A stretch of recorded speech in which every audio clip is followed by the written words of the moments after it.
시청자 여러분 안녕하십니까? VOA 뉴스투데이 시작합니다. 북한 지원하는 해외 금융기관을 제재하도록 하는 이른바 원비어법이 곧 발효를 앞두고 있는데요. 이 원비어의 부모는 트럼프 행정부의 제재를 활용한 대북 압박을 촉구했습니다. 이 법안을 발의했던 의원들은 이 법이 북한에 대한 더 강력한 압박 수단이 될 것이라고 강조했습니다. 첫 소식 이조은 기자가 보도합니다. 미국 의회가 오토 원비어 북핵 제재 강화 법안이 포함된 국방수권 법안을 의결한 다음 날인 18일 연방 의사당에선 원비어의 부모가 참석한 가운데 법안 통과 기념 기자회견이 열렸습니다. My message is to North Korea, like it always is. People matter. Otto matters. We're never going to let you forget our son. 여전히 아들의 죽음으로 인한 충격에 시달리고 있다는 아버지 프레드 원비어 씨는 북한의 변화를 강제할 수 있는 외부의 힘을 강조했습니다. 강력한 대북 제재가 담긴 원비어 법안은 북한이 진지한 대화에 관여하도록 강제할 수 있는 중요한 수단이라는 겁니다. We force them to engage in their criminal enterprises, which they have all over the world. That can lead to engagement with them. It can force dialogue with them. 원비어 법안은 북한의 불법 금융거래를 돕는 해외 금융기관에 세컨더리 보이콧, 즉 3자 제재 적용을 의무화하고 있으며 트럼프 대통령이 서명하면 즉시 발효됩니다. 법안 대표 발의자인 크리스 베놀런 상원 의원은 북한이 연말 시한과 함께 대미 압박을 높이는 상황에서 원비어 법안 통과는 시기상 중요한 의미를 갖는다고 강조했습니다. Rather than easing sanctions and relieving the pressure on North Korea to come to the negotiating table in good faith to denuclearize the Korean peninsula, we need to put teeth in the existing very leaky sanctions regime. 패투미 상원 의원은 이 법으로 미국이 더 유리한 위치에서 북한과 협상하게 할 것이라며 강력한 제재가 북한의 행동을 바꿀 수 있는 가장 좋은 기회를 만든다고 밝혔습니다. 그러면서 대북 거래를 돕는 해외 금융기관을 경고했습니다. The message is just you can do business with North Korea or the United States, but not both. And that shouldn't be a tough choice for too many institutions. 베놀런 의원은 북한이 연말에 무엇을 생각하든지 북한의 도발에 추가 경제적 압박 강화로 대응할 것이라는 분명한 메시지를 보내는 게 중요하다고 강조했습니다. VOA 뉴스 이존입니다. 일본을 방문한 스티븐 비건 국무부 대북특별대표가 18일 일본 정부 당국자들과 만나 북한 문제에 대한 공조를 거듭 확인했습니다. 스가 요시히데 일본 관방장관은 이날 정례 브리핑에서 비건 대표가 다키자키 시게키 외무성 아시아 대양주 국장과 납치 문제를 비롯한 북한 정세를 놓고 의견을 나눴다고 밝혔습니다. 그러면서 미일, 미한일 3국이 북한 문제와 관련해 긴밀히 협력해 나간다는 점을 확인했다고 설명했습니다.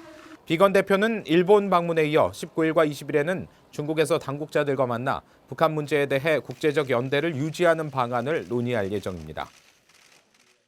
미국은 북한이 어떤 도발을 해도 미 본토를 방어할 수 있는 역량을 갖췄다고 전 미 북부사령관이 말했습니다. 북한이 거듭된 미사일 시험을 했던 2017년부터 이미 준비를 하고 있었다는 겁니다. 김칸희 기자가 보도합니다. 로리 로빈슨 전 미 북부사령관 겸 북미 우주항공사령관은 18일 브루킹스 연구소가 주최한 국가안보도정과 관련한 대담에 참석해 북한의 거듭된 미사일 실험들에 대한 우려를 나타냈습니다. 북한이 시험 실패해서 오히려 더 많은 기술 향상을 꾀하고 있다는 지적입니다. Every time he tests, he's testing. And we get concerned about failure, and you can often learn more in failure than you can in success. 로빈슨 전 사령관은 2016년부터 2018년까지 자신의 재임 기간 북한의 정교한 미사일 역량을 볼 수 있었다고 설명했습니다. 특히 20차례 넘는 시험이 있었던 2017년, 미군은 북한이 미국 본토를 타격할 수 있다는 가정하에 대비했다고 밝혔습니다. Every time we got indications and warnings that he was going to do something, I had to make the assumption that it was going to hit the United States. I had to make that assumption every single time. 미군은 북한의 이런 위협에 대한 방어 역량을 갖췄으며 미사일 방어망과 각 부대의 연계 등을 지속적으로 검토했다고 로빈슨 전 사령관은 강조했습니다. 북한이 언급한 성탄 선물이 무엇으로 예상하느냐는 VOA의 질문에 대통령과 미 태평양 공군사령관이 북한을 예의주시하고 있다고 밝힌 것을 봤다며 즉답하지 않았습니다. 앞서 찰스 브라운 태평양 공군사령관은 전날 북한이 성탄절 전후로 장거리 탄도미사일을 발사할 것으로 예상한다며 모든 대응을 검토하고 있다고 밝힌 바 있습니다. 로빈슨 전 사령관은 이날 미국은 어떤 일이 일어나도 이에 대응할 수 있다는 점을 확신한다고 거듭 강조했습니다. VOA 뉴스 김칸입니다. 미한 관계가 북한 문제를 비롯해 방위비 분담금 협상과 주한미군 철수 가능성 등 여러 면에서 긴장 상태에 놓여 있다는 미 의회 조사국의 보고서가 잇따라 발표됐습니다. 미 의회 조사국은 지난 10일 발간한 보고서에서 북한 문제의 외교적 해결을 위해 미한 양국이 연합 군사 훈련을 축소하고 미국이 방위비 분담금의 급격한 인상을 청구한 것 등이 동맹의 결속을 해치고 양국 간 긴장을 고조시키는 요인이라고 밝혔습니다. 11일 발간된 또 다른 보고서에서는 미한 관계 긴장 고조의 요인으로 양국 정부의 각기 다른 대북 정책이 이유로 꼽혔습니다.